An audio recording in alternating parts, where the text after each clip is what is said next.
dois, três e... Oi, pessoal! Tudo bem com vocês? Então, hoje vamos estudar radical. Mas o que é isso?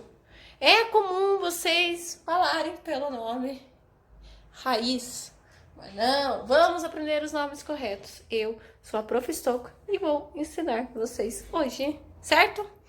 Bom, vamos começar pela parte básica. Primeiro, que a gente tem esse carinha aqui, que é comum vocês chamarem isso do quê? Raiz, mas não, o nome dele correto é radical, certo? Tá, mas o que significa? Vamos lá, o resto dos termos. Aqui pode aparecer 2, 3, 4, lembrando que o mínimo é sempre 2. Máximo, até hoje não foi estudado um máximo, porque os números são infinitos. Quando a gente colocar o 3 aqui, a gente chama isso de cubo. Raiz cúbica. Qual o valor da raiz cúbica?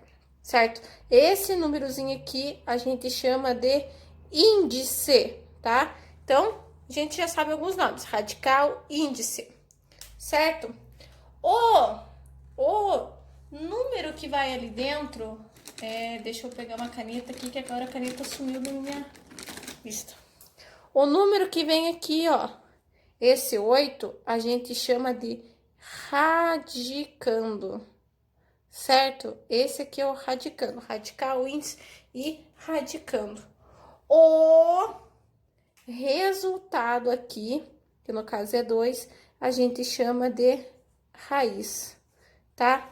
O nosso resultado vai ser a raiz. Então, a raiz cúbica de 8 é 2, certo? Como que a gente chega nesse resultado 2? Primeiro, raiz cúbica vem do cubo. Então, são 3 números que multiplicados dá 3. 3 números iguais que multiplicados dá esse resultado aqui. Se fosse raiz quadrada, ó, a raiz quadrada geralmente ela é representada assim. O índice, ele não aparece aqui, tá?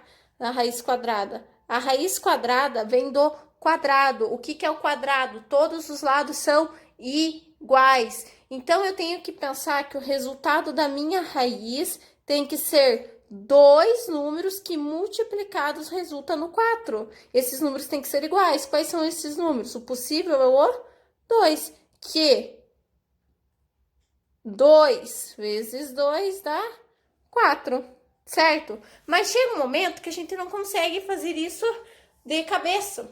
A gente vai precisar fazer o quê?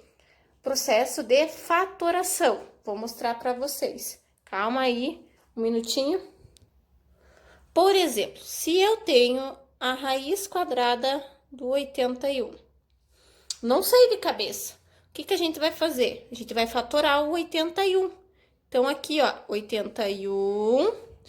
Aí, esse processo a gente chama de fatoração. Alguns, erroneamente, chamam de MMC, tá? Fatoração. Mas o MMC a gente só usa quando tem fração lá, as operações com frações. 81, lembrando que os números que vêm aqui são números primos. O 81 dá para dividir por quanto? A gente sempre começa pelo menor. É o 2, só que ele não é par, então eu não posso dividir por 2, eu vou dividir por 3. 81 dividido por 3 dá 27. 27 dá para dividir por 3, que dá 9. 9 dá para dividir por 3, que dá 3. E 3 dá para dividir por 3, que dá 1. Aqui existem algumas formas que a gente pode aplicar. Ou usando propriedades dos radicais, ou ainda fazendo esse processo aqui que é de junção. O que é junção? A raiz é o quê? Raiz quadrada. Se é quadrada, então eu vou juntar de 2 em 2. Essa junção, a gente fala que a gente só pode juntar termos semelhantes, ou seja, termos iguais. Então, eu só posso juntar quem é igual com quem é igual. Eu junto de 2 em 2 porque meu índice é 2. Quando eu junto 2, fica um fora. Junto 2, fica um fora. Esses números que estão fora, eu vou multiplicar eles. 3 vezes 3 dá 9. Então, esse resultado aqui é a minha raiz. Como que a gente sabe? Prova real. Se eu fizer 9 vezes 9 é 81? Sim. Então, eu sei que eu cheguei no resultado correto. Beleza? Difícil? Não, né? Bem de boas. Então, por hoje era isso, a parte básica aí dos radicais. No próximo vídeo a gente continua, mas vamos aplicar algo um pouquinho mais difícil. Beleza? Beijo no coração. Tchau!